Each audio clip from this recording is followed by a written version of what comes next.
नमस्कार बच्चों, राज्य शिक्षा शोध एवं प्रशिक्षण परिषद में आपका स्वागत है। पिछले क्लास में हम लोग कणों के निकाय एवं घूर्णी गति में देख रहे थे सेंटर ऑफ मास का मोशन, द्रव्यमान केंद्र का मोशन, और उसमें हम लोगों ने देखा था कि मास इंटू द्रव्यमान केंद्र का मोशन हमें सिस्टम ऑफ पार्टिकल का मोमेंटम देता है। मीन्स मैं फिर से एक बार लिख दूं कि पिछले क्लासेज में हमने देखा था vector P equal to mass into VCM का मतलब velocity of centre of mass. ठीक है बच्चे, इसी को हम ऐसे भी लिखे थे, आपको याद होगा, M into VCM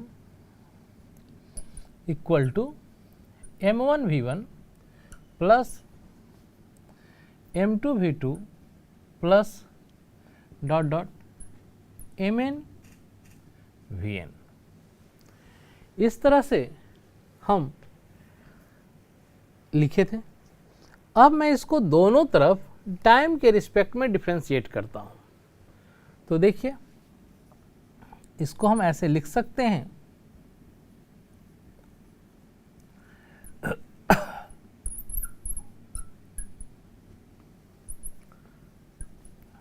M1 V1 by dt plus M2 V2 by dt plus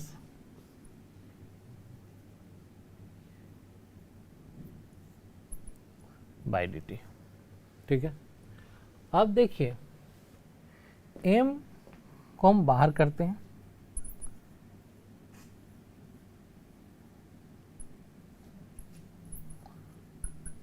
equal two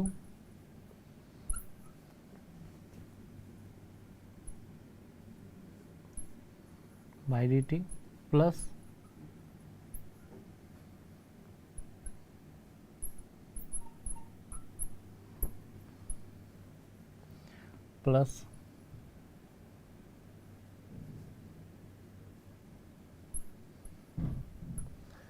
into D T. अब देखिए, वेलोसिटी का डिफरेंशिएशन टाइम के रिस्पेक्ट में क्या देता है। यदि वेलोसिटी को टाइम के रिस्पेक्ट में डिफरेंशिएट किया जाए तो हमें क्या मिलेगा। तो मैं बता दूं कि वेलोसिटी का टाइम के रिस्पेक्ट में डिफरेंशिएशन देता है एक्सीलरेशन, और तब जो है ये हमें देगा m इंटू, इसको हम लिख सकते हैं acceleration of centre of mass equal to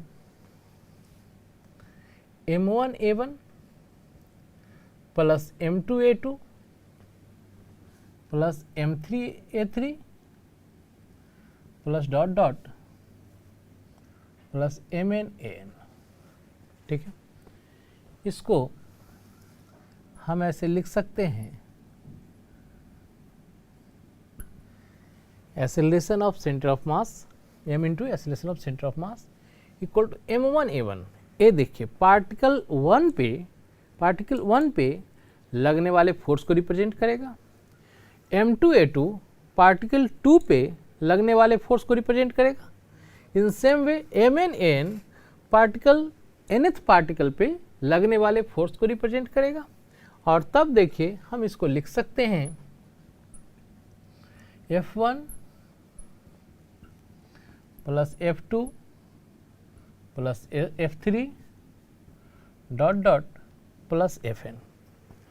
अब देखिए, इसी को हम चाहें तो ऐसे भी लिख सकते हैं, सबको जोड़ दें। ठीक है, ये हो गया sigma F external equal to M into ACM।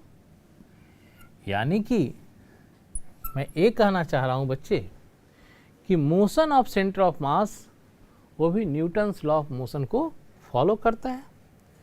It means हम लिख सकते हैं कि this implies that motion of centre of mass follow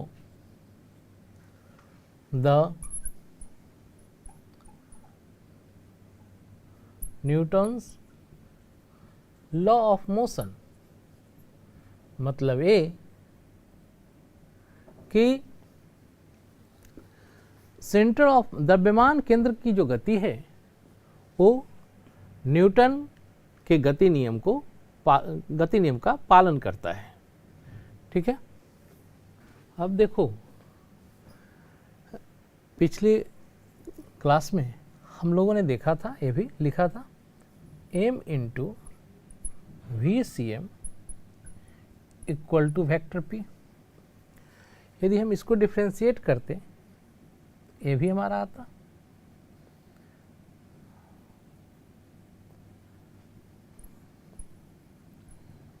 equal to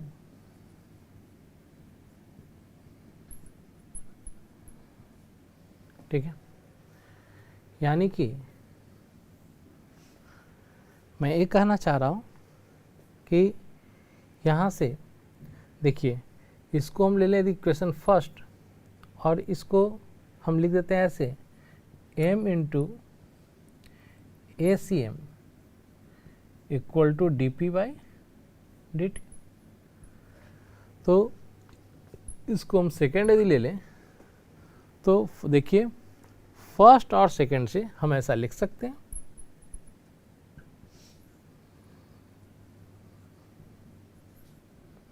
from first and second देखा जाए हम लोग लिख सकते हैं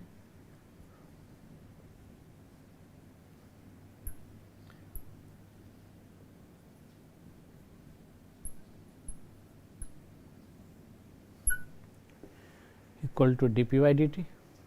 देखिए हम ये पढ़ चुके हैं, अब देखा जाए means sigma F external equal to d p by d t और यही हमारा न्यूटन्स लॉ ऑफ मोशन है।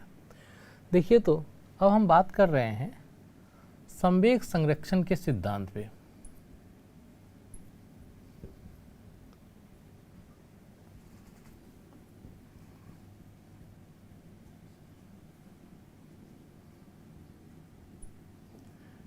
Principle of conservation of linear momentum, रेखीय कर दीजिए,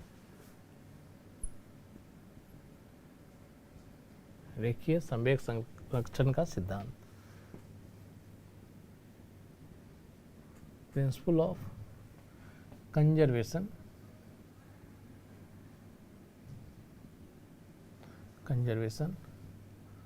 of linear momentum.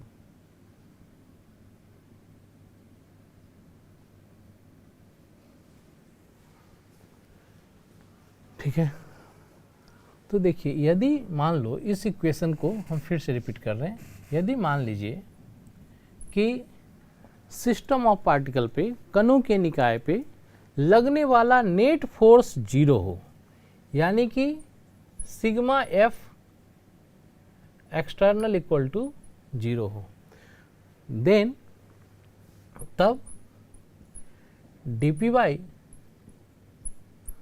D t equal to भी 0, और जब d p by d t equal to 0 होगा इट मीन्स ये क्या इम्प्लाइज कर रहा है, ये बता रहा है कि लिनियर मोमेंटम में कोई चेंजमेंट नहीं होगा, और लिनियर मोमेंटम में कोई चेंजमेंट नहीं होगा इसका मतलब क्या, यानी कि वेक्टर p जो है वो कांस्टेंट रहेगा। ठीक है, वो कांस्टेंट रहेगा, इसी को हम लोग कहते हैं अचर। ठीक है, वो कांस्टेंट रहेगा, यानी कि a, अब देखिए इस रेखीय संवेग संरक्षण का सिद्धांत क्या कहता है, यदि किसी वस्तु या कणों के निकाय पर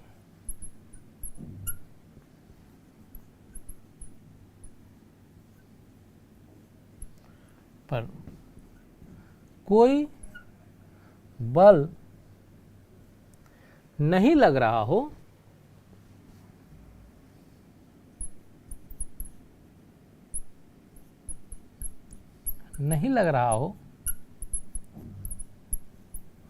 तो उस वस्तु या निकाय इसी को कहते हैं सिस्टम ऑफ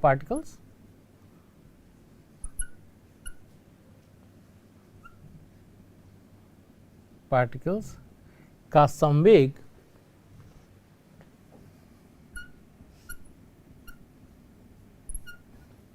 संवेग अचर होता है, या कहें कि कांस्टेंट होता है, यही चीज है। अब हम लोग देखेंगे इसके बाद संवेग संरक्षण के सिद्धांत के बाद हम लोग पढ़ेंगे टक्कर, कॉलिजन। ठीक है, ये कॉलिजन क्या होता है, इसको कहते हैं टक्कर। ये क्या होता है, तो देखिए मैं बता दूं, जैसे किसी भी ऑब्जेक्ट पे हम लगातार फोर्स लगाए जा रहे हैं, एक कॉलिजन नहीं है। लेकिन अब देखिए, मैंने इस पे इस तरह से फोर्स लगाया, एक कॉलिजन है। लेकिन हम लगातार इस पे ऐसे फोर्स लगाए जा रहे हैं, एक कॉलिजन नहीं है। Means a very large force, एक काफ़ी बड़ा फोर्स किसी बॉडी पे काफ़ी स्मॉल टाइम इंटरवल के लिए एक्ट करता है, तब जो फिनोमिनन घटता है उसको हम कहते हैं कॉलिजन, उसको हम लोग कहते हैं टक्कर। ठीक है, तो इसको हम लिख लेते हैं। जब काफ़ी बड़ा फोर्स, बड़ा बल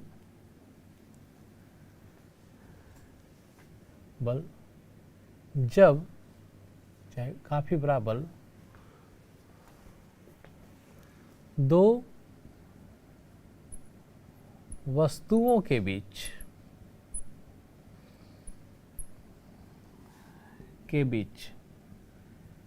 काफ़ी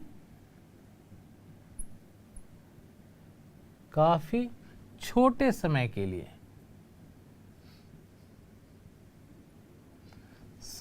लिए लगता है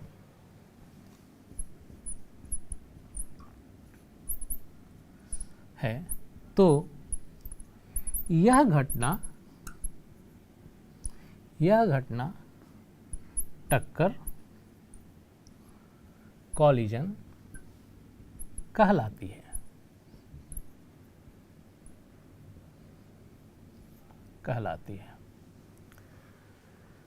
और इस घटना में जो कॉरस्पॉन्डिंग फोर्स जो लगा, मीन्स इस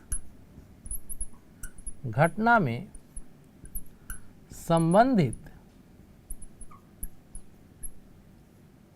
प्रयुक्त बल, इम्पल्सिव फोर्स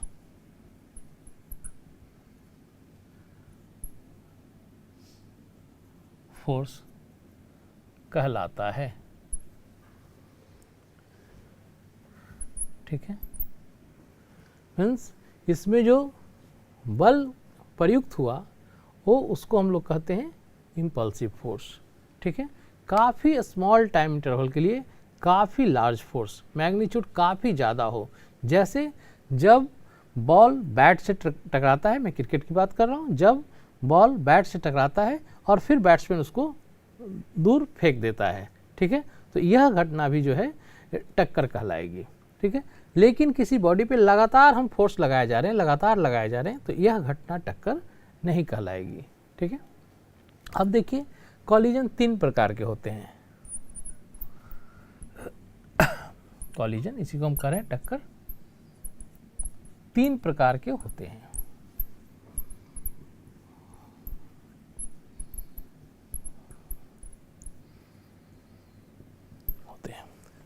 जिसमें फर्स्ट है elastic collision,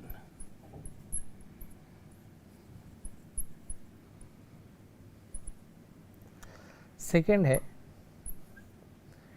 in elastic collision.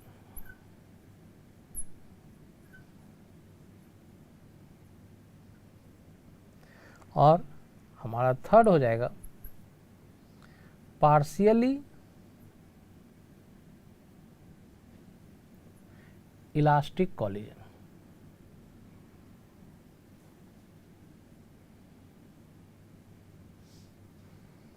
अब बारी बारी से इन तीनों को हम लोग पढ़ेंगे।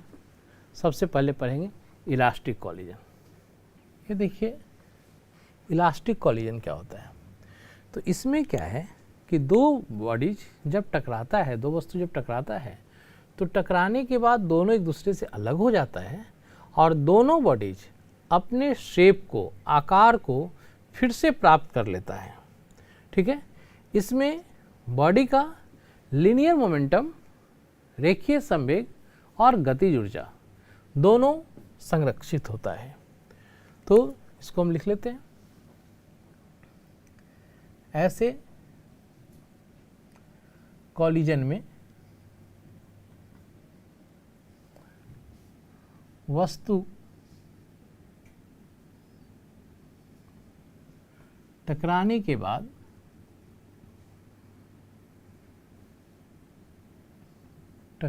बाद पुनः अपने आकार,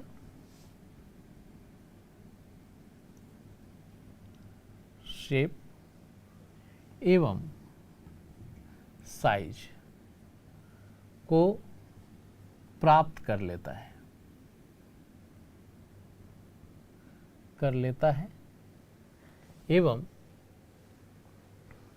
है और दोनों वस्तु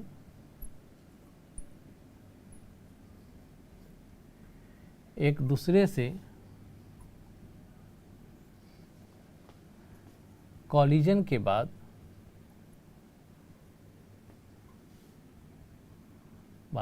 अलग हो जाते हैं। ठीक है, इसमें या कहें इस कॉलिजन में वस्तु का रेखीय संवेग एवं गतिज ऊर्जा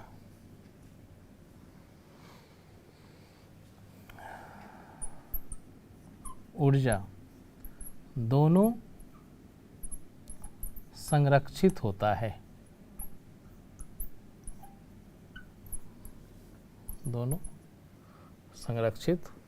है। ठीक है, इस कॉलिजन में वस्तु का रेखीय संवेग एवं गतिज ऊर्जा दोनों संरक्षित होता है। मीन्स दोनों में कोई चेंजमेंट नहीं होता है और ऐसे कॉलिजन को हम लोग इलास्टिक कॉलिजन कहते हैं। अब हम इलास्टिक कॉलिजन का एक्सप्रेशन देखेंगे। ठीक है, अब जैसे देखिए इलास्टिक कॉलिजन में रहा कि जैसे दोनों बॉडी एक दूसरे से अलग हो गया, उसी तरह से जब इन इलास्टिक कॉलिजन होता है तो इन इलास्टिक कॉलिजन में दोनों बॉडी एक दूसरे से कॉलिजन के बाद भी चिपका रह जाता है। दोनों बॉडी कॉलिजन के बाद एक दूसरे से साथ साथ चलते हैं और तब जहाँ दोनों बॉडी एक दूसरे से चिपका रह जाएगा उसको हम लोग इन इलास्टिक कॉलिजन कहते हैं। जैसे मान लीजिए दो आटे का बना हुआ गोला हो, वो दोनों यदि टकराता है, यदि स्पीड में रहे तो हो सकता है दोनों टकराने के बाद ये एक दूसरे के साथ साथ चलने लगे। तो यह जो कॉलिजन है वो इन इलास्टिक कॉलिजन होगा। और इस कॉलिजन में मीन्स इन इलास्टिक कॉलिजन में बॉडी का या कहें सिस्टम का लीनियर मोमेंटम तो कंजर्व होता है, रेखीय संवेग तो कंजर्व होता है, लेकिन उसका काइनेटिक एनर्जी, गतिज ऊर्जा संरक्षित नहीं होती है। ठीक है, जबकि इलास्टिक कॉलिजन में काइनेटिक एनर्जी और लीनियर मोमेंटम दोनों कंजर्व होता है। इसके बाद हम लोग पढ़ेंगे पार्शियली इलास्टिक कॉलिजन। तो पार्शियली इलास्टिक कॉलिजन में क्या होता है, इसमें दोनों बॉडीज टकराते हैं, टकराने के बाद दोनों अलग भी हो जाते हैं।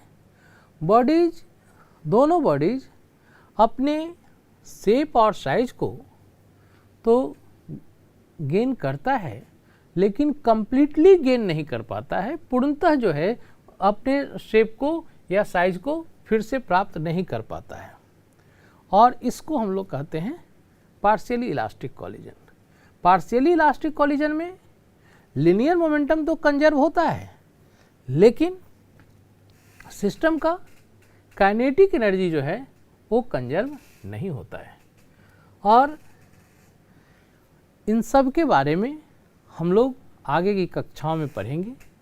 सारे कॉलिजन का अलग अलग हम लोग एक्सप्रेशन निकालेंगे कि टकराने के बाद दोनों की वेलोसिटी क्या होगी बॉडीज़ का, टकराने के बाद फिर उनका मोशन कैसा होगा, और इसी में हम लोग देखेंगे हेड ऑन कॉलिजन और ऑब्लिक कॉलिजन।